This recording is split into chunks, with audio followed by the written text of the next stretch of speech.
Don't ever let anyone tell you that or try to make you feel bad for not trying hard. That's oppressive. That's some slave stuff. You shouldn't be doing that. No one can be upset with you though for trying your best. What's up, everybody? Today we're going to be talking about something that was just on my mind. I guess you could say this is a video to just help people be more successful in life. And yesterday the thought occurred to me, the question occurred to me, is there a difference between trying your best and trying hard? I saw this Twitter thread. I was going to show some of the stuff. I am. Let's show that. Let's show what this dude said. So the guy in question is the CEO of Code.org, which is a little frightening because it's for kids generally, and it's to teach them how to code. So he has this long thread, and it's terrible. So I'm just going to give a highlight of it because you can go back and read the thing yourself. I'm going to leave a link to it. I hope he doesn't delete it so that we can remember this. But he said, the Internet Explorer team was the hardest working team I've ever been on. And I've worked at multiple startups. It was a sprint, not a marathon. We ate every meal at the office. We often held foosball tournaments at 2 a.m. just to get the team energy back up to continue working. Sadly, there were divorces and broken families and bad things that came out of that.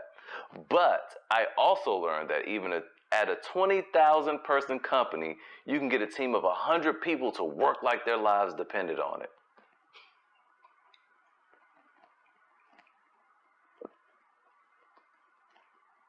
This is not funny. It's sad. It's scary because this dude's the CEO of something. For kids, right? All right, look, check this out. Sadly, there were divorces and broken families and bad things that came out of that, which he didn't even mention, what he considers a bad thing. But, see that but, I learned a long time ago, when somebody says something then follow up with but, it means just erase everything I just said. What I'm about to say trumps what I just said. This next sentence is the most important. This is the point. And it just goes on, and I think that he expected people to be like, wow, yeah, thank you for the motivation. And there are some brown noses that did that, because I mean, why else would you be sucking up to this dude? But it was quite the backlash, specifically that part about divorces and broken families. And then he just tried to cover it up and fix it later on, and it just got worse and worse and worse and worse, and it was bad. He started talking about trans people. Why? I don't even understand that one. And he was like, oh, well, it was okay because the whole team was young. Sir, first of all, so young people, they can be enslaved and oppressed that way? What are you saying? Well, someone's age shouldn't matter how you treat them. That doesn't make any sense. It's just horrible. And he still was not getting people's point when people were trying to illuminate him to how toxic that work environment is, and how even trying to glorify it now has terrible repercussions. And the fact that when people do stuff like that, it sets the tone for when the managers and higher ups hire new people. You're not working like, what's his name? Hattie. You're not working like Hattie here, so you must suck. You gotta go. But no, Hattie is the toxic one, though. Y'all even allowing that is toxic. But anyway, I digress. Let's get to the point here. So reading that whole thread, it made me think about the difference between trying your best and trying hard. And we have this culture here, just like people like him have helped cultivate by giving into these oppressive practices, that this hustle mentality. And I can't really speak for the white community. It's sad that there is such a division. I don't really understand white culture. I mean, I'm black, but I shouldn't.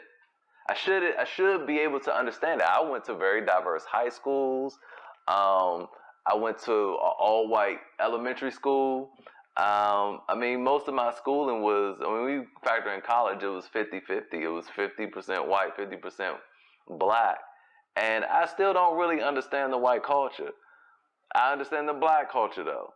And I know, like, in the black culture, you see it all the time. And I'm just wondering why I don't see stuff like this for white people. I would like to know if white people see things like this. Like, we hear all the time that we need to be hustling and hustle hard. Like, even Kevin Hart has a whole hustle heart, movement. You hear people like Steve Harvey talk about, and they practice what they preach though. It's not that they just preaching it and not doing it. They practice what they preach. So I know they believe it. I remember I used to like Steve Harvey a lot, and I remember he opened up a pretzel shop, I think it was, in Lenox Mall, or was it Phipps? Anyway, in Atlanta, a nice mall in Atlanta.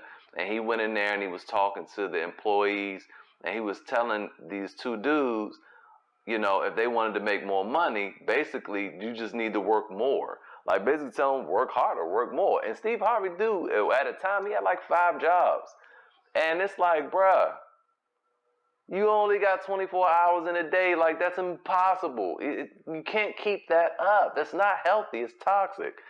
And you see people like Warren Buffett. I showed y'all a video before, and I'm going to leave a link to that video. And he sits up there on stage. I was having fun in my 20s. I was having fun in my 30s. And hey, I'm 84 now. I'm having fun now.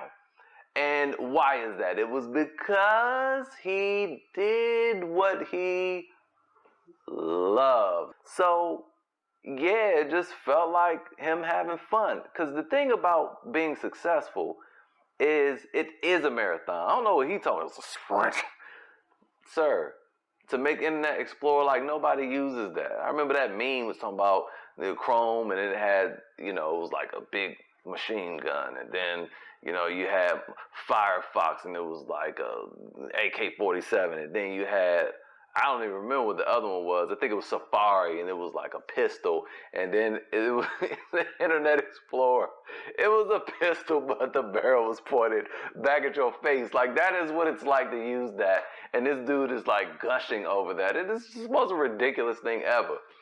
I can see if y'all invented flying cars or something, or Teslas, but come on. Anyway, that hustle mentality is toxic, y'all. That is not the way. I mean, you look at somebody like Warren Buffett. This dude, every time I see him, he's sitting down like somewhere, like he's talking.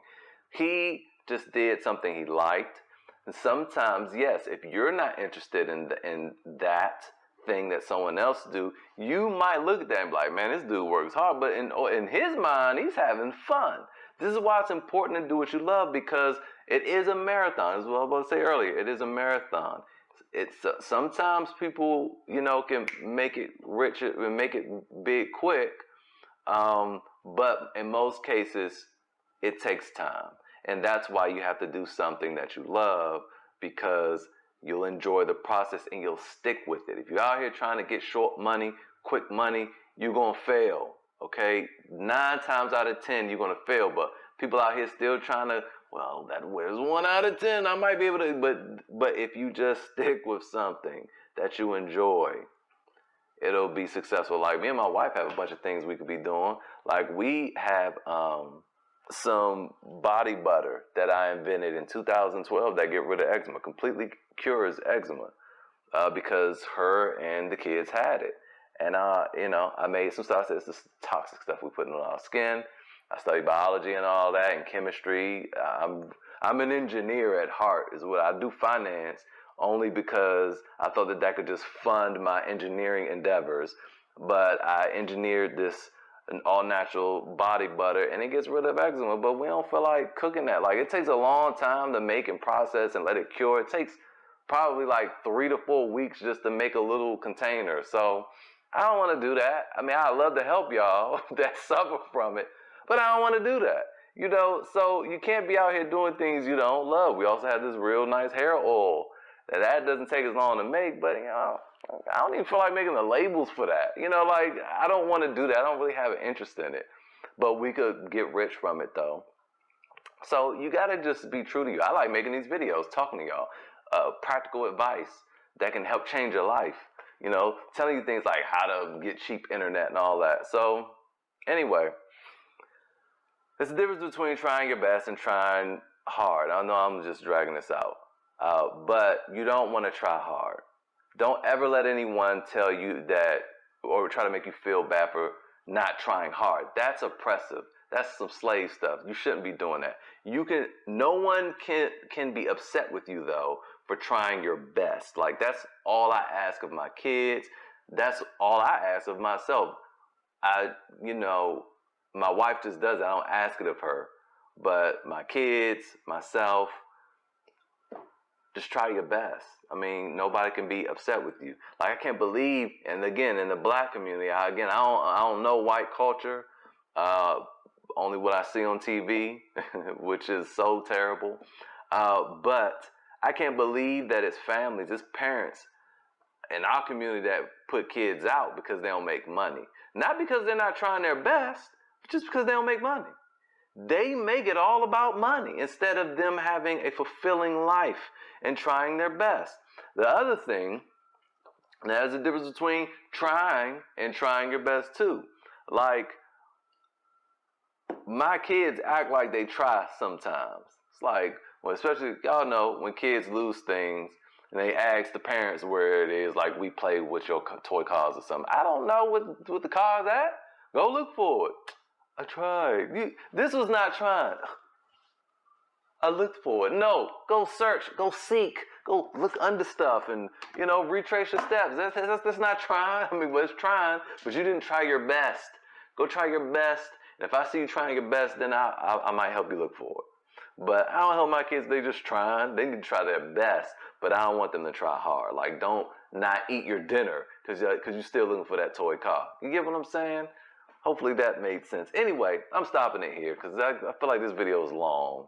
But I hope it was enjoyable and it made sense. If you know, it made sense for the right people. So anyway, y'all, try your best in life. If you're going to do anything, give it 110%. See, I'm already messing up. If you're going to try something in life, give it 100%. All right? No more, no less, but your best. That rhymed, and I'm going to leave it there. See y'all next time.